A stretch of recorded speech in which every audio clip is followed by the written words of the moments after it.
Military Leadership by Major Christian Albert Bach, delivered to the graduating officers at Fort Sheridan. In a short time, each of you men will control the lives of a certain number of other men. You will have in your charge loyal but untrained citizens who look to you for instruction and guidance. Your word will be their law. Your most casual remark will be remembered. Your mannerisms will be aped. Your clothing, your carriage, your vocabulary, your manner of command will be imitated. When you join your organization, you will find there a willing body of men who ask from you nothing more than the qualities that will command their respect, their loyalty, and their obedience. They are perfectly ready and eager to follow you so long as you can convince them that you have these qualities. When the time comes that they are satisfied you do not possess them, you might as well kiss yourself goodbye. Your usefulness in that organization is at an end. From the standpoint of society, the world may be divided into leaders and followers. The professions have their leaders. The financial world has its leaders. We have religious leaders, and political leaders, and society leaders. In all this leadership, it is difficult, if not impossible, to separate from the element of pure leadership, that selfish element of personal gain or advantage to the individual, without which such leadership would lose its value. It is in the military service only, where men freely sacrifice their lives for a faith, where men are willing to suffer and die for the right or the prevention of a great wrong, that we can hope to realize leadership in its most exalted and disinterested sense. Therefore, when I say leadership, I mean military leadership. In a few days, the great mass of you men will receive commissions as officers. These commissions will not make you leaders. They will merely make you officers. They will place you in a position where you can become leaders if you possess the proper attributes. But you must make good, not so much with the men over you as with the men under you. Men must and will follow into battle officers who are not leaders. But the driving power behind these men is not enthusiasm, but discipline. They go with doubt and trembling, and with an awful fear tugging at their heartstrings that prompts the unspoken question, what will he do next? Such men obey the letter of their orders, but no more. Of devotion to their commander, of exalted enthusiasm which scorns personal risk, of their self-sacrifice to ensure his personal safety, they know nothing. Their legs carry them forward because their brain and their training tell them they must go. Their spirit does not go with them. Great results are not achieved by cold, passive, unresponsive soldiers. They don't go very far, and they stop as soon as they can. Leadership not only demands, but receives the willing, unhesitating, unfaltering obedience and loyalty of other men, and a devotion that will cause them, when the time comes, to follow their uncrowned king to hell and back again, if necessary. You will ask yourselves, of just what, then, does leadership consist? What must I do to become a leader? What are the attributes of leadership, and how can I cultivate them? Leadership is a composite of a number of qualities. Among the most important, I would list self-confidence, moral ascendancy, self-sacrifice, paternalism, fairness, initiative, decision, dignity, courage. Let me discuss these with you in detail. Self-confidence results first from exact knowledge. Second, the ability to impart that knowledge. And third, the feeling of superiority over others that naturally follows. All these give the officer poise. To lead, you must know you may bluff all your men some of the time, but you can't do it all the time. Men will not have confidence in an officer unless he knows his business, and he must know it from the ground up. The officer should know more about paperwork than his first sergeant and company clerk put together. He should know more about messing than his mess sergeant, more about diseases of the horse than his troop farrier. He should be at least as good a shot as any man in his company. If the officer does not know and demonstrates the fact that he does not know, it is entirely human for the soldier to say to himself, "To hell with him, he doesn't know as much about this as I do," and calmly disregard the instructions received. There is no substitute for accurate knowledge. Become so well informed that men will hunt you up to ask questions, that your brother officers will say to one another, "Ask Smith, he knows."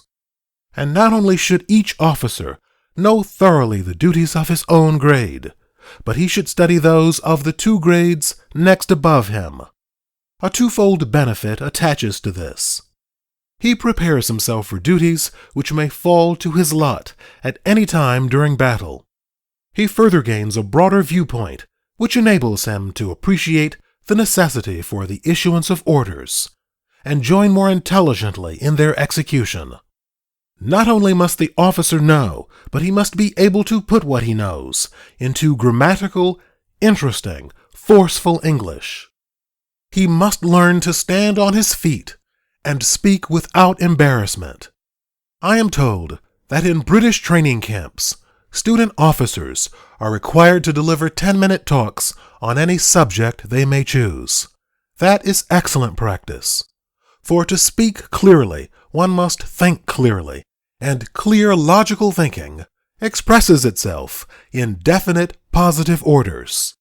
While self-confidence is the result of knowing more than your men, moral ascendancy over them is based upon your belief that you are the better man.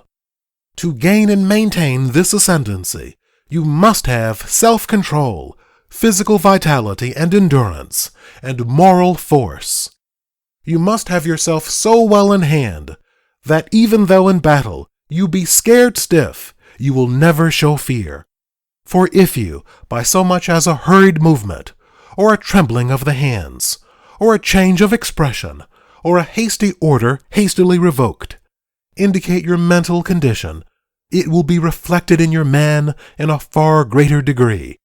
In garrison or camp, many instances will arise to try your temper and wreck the sweetness of your disposition. If at such times you fly off the handle, you have no business to be in charge of men. For men in anger say and do things that they almost invariably regret afterward. An officer should never apologize to his men. Also, an officer should never be guilty of an act for which his sense of justice tells him he should apologize. Another element in gaining moral ascendancy lies in the possession of enough physical vitality and endurance to withstand the hardships to which you and your men are subjected, and a dauntless spirit that enables you to not only accept them cheerfully, but to minimize their magnitude. Make light of your troubles, belittle your trials, and you will help vitally to build up within your organization an esprit whose value in time of stress cannot be measured. Moral force is the third element in gaining moral ascendancy. To exert moral force, you must live clean. You must have sufficient brain power to see the right and the will to do the right. Be an example to your men. An officer can be a power for good or a power for evil. Don't preach to them. That will be worse than useless. Live the kind of life you would have them lead, and you will be surprised to see the number that will imitate you.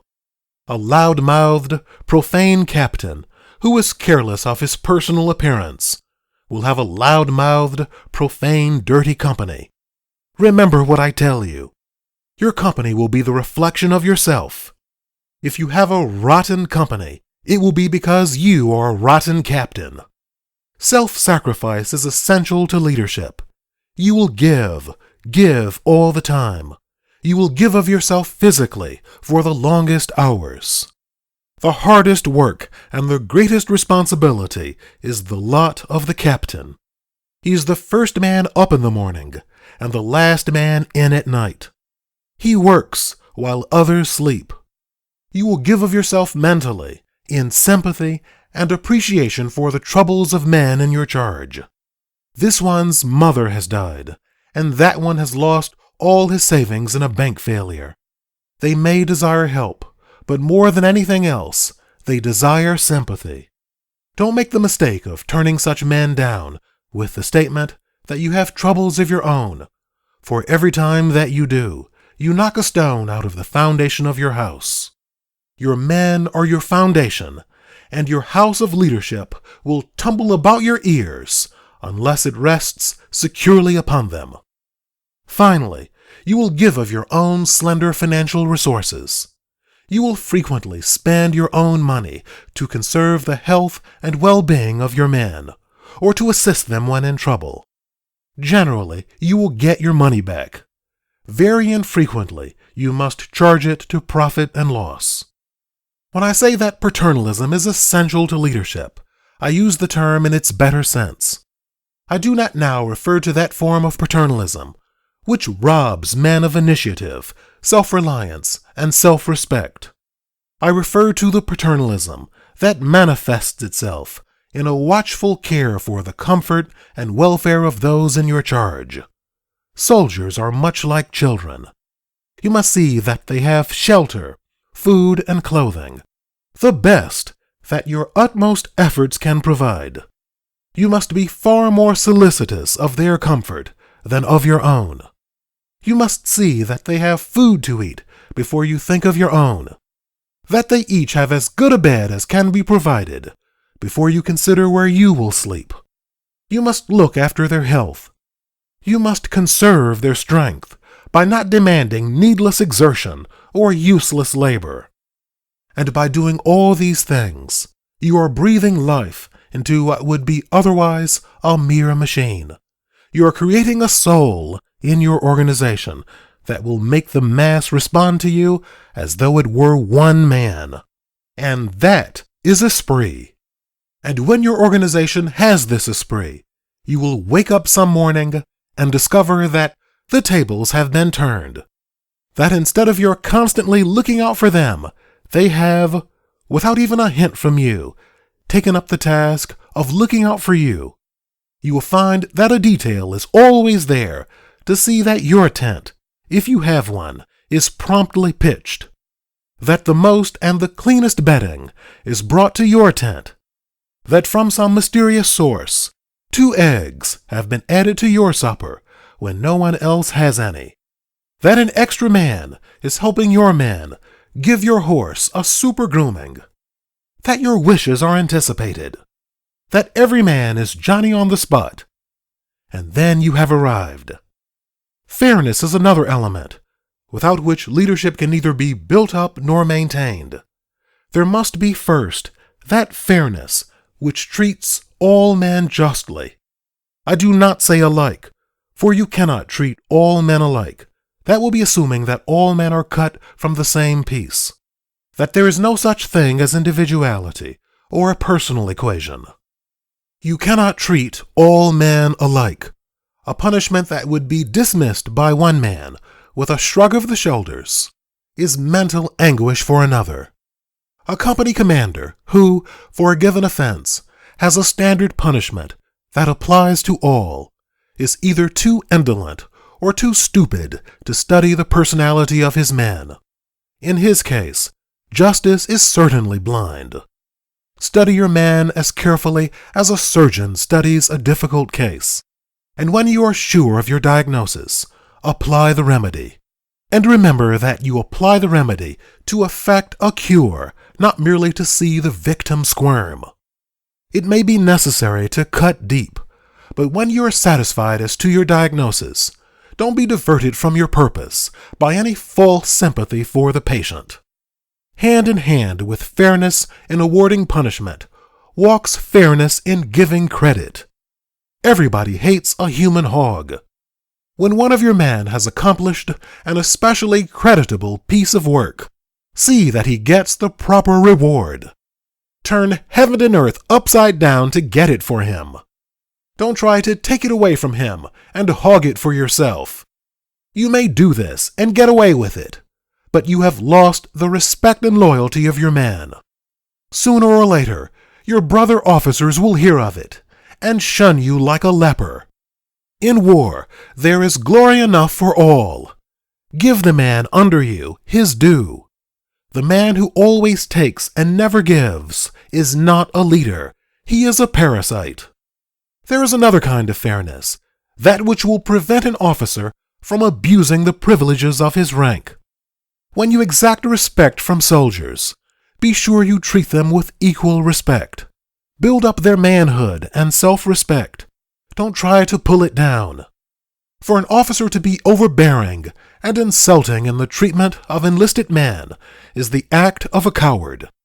He ties the man to a tree with the ropes of discipline and then strikes him in the face, knowing full well that the man cannot strike back. Consideration, courtesy, and respect from officers toward enlisted man are not incompatible with discipline. They are parts of our discipline. Without initiative and decision, no man can expect to lead. In maneuvers, you will frequently see, when an emergency arises, certain men calmly give instant orders, which later, on analysis, prove to be, if not exactly the right thing, very nearly the right thing to have done. You will see other men, in emergency, become badly rattled.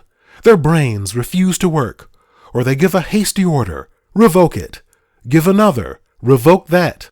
In short, show every indication of being in a blue funk.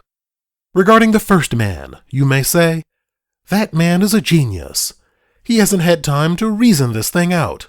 He acts intuitively. Forget it. Genius is merely the capacity for taking infinite pains. The man who was ready is the man who has prepared himself. He has studied beforehand the possible situation that might arise. He has made tentative plans covering such situations.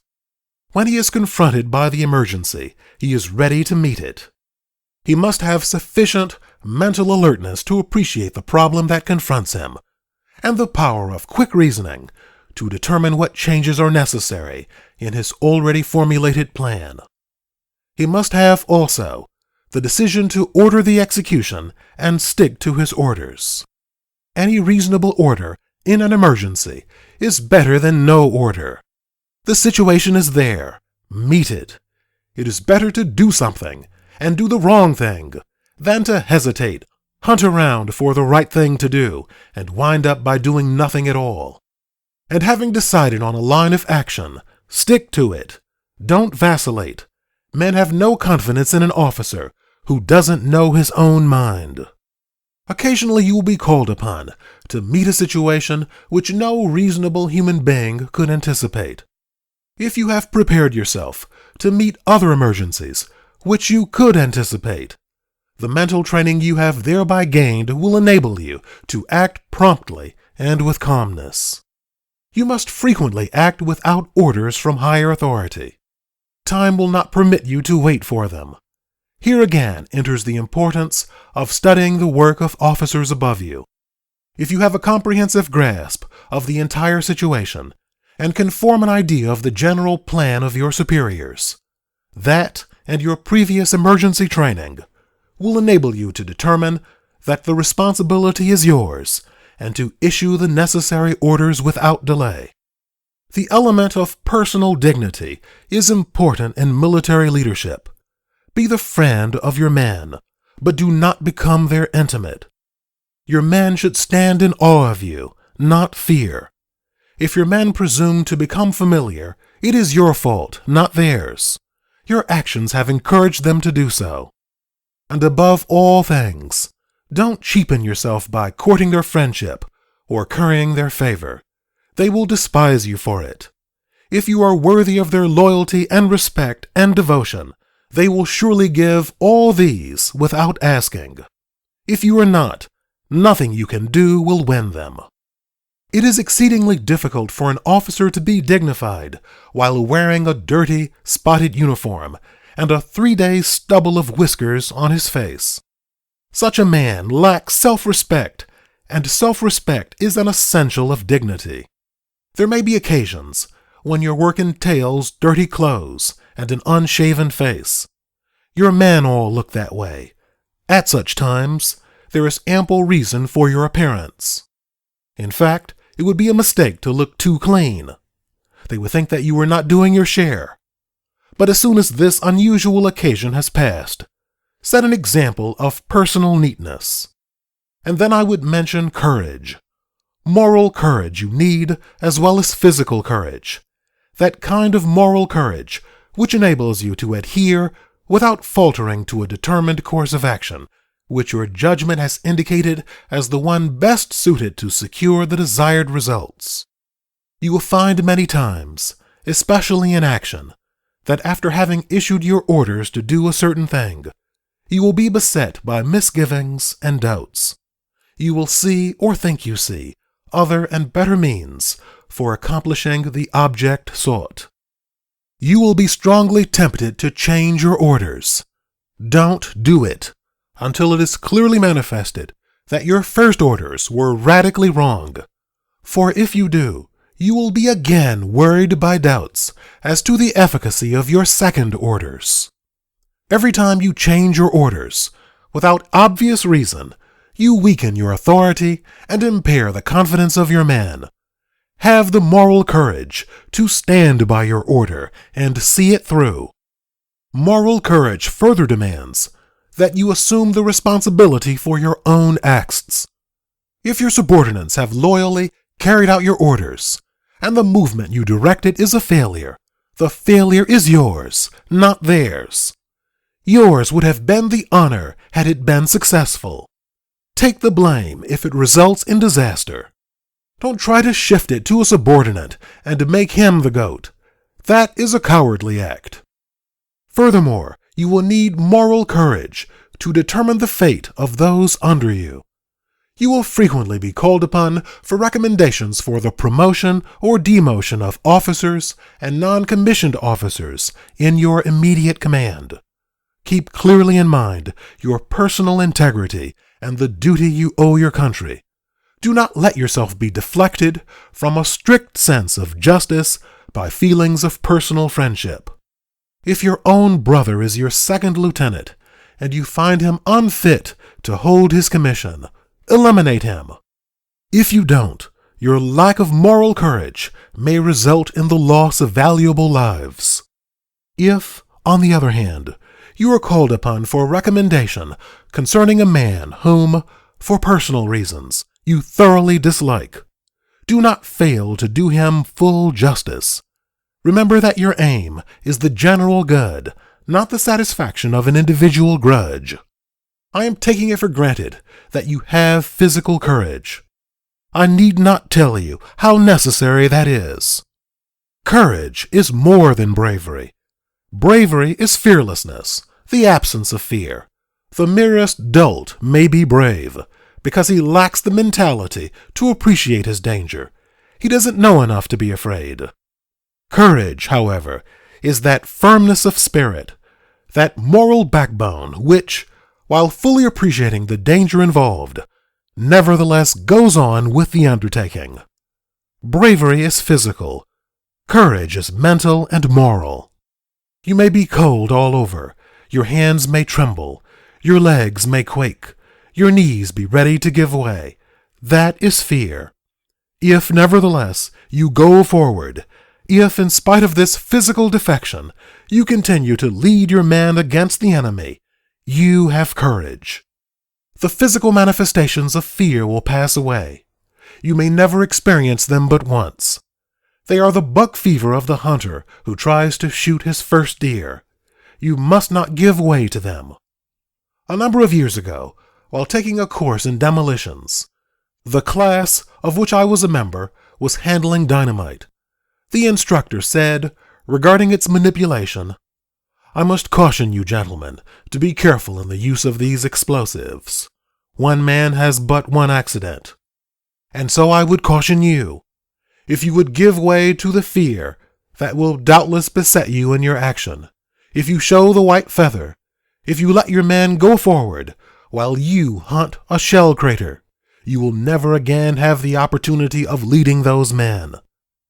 Use judgment in calling on your men for displays of physical courage or bravery. Don't ask any man to go where you would not go yourself. If your common sense tells you that the place is too dangerous for you to venture into, then it is too dangerous for him. You know his life is as valuable to him as yours is to you. Occasionally, some of your men must be exposed to danger which you cannot share. A message must be taken across a fire-swept zone. You call for volunteers. If your men know you and know that you are right, you will never lack volunteers, for they will know your heart is in your work, that you are giving your country the best you have, that you would willingly carry the message yourself if you could. Your example and enthusiasm will have inspired them. And lastly, if you aspire to leadership, I would urge you to study men. Get under their skins and find out what is inside. Some men are quite different from what they appear to be on the surface. Determine the workings of their minds. Much of General Robert E. Lee's success as a leader may be ascribed to his ability as a psychologist. He knew most of his opponents from West Point days, knew the workings of their minds, and he believed that they would do certain things under certain circumstances. In nearly every case, he was able to anticipate their movements and block the execution. You cannot know your opponent in this war in the same way, but you can know your own men.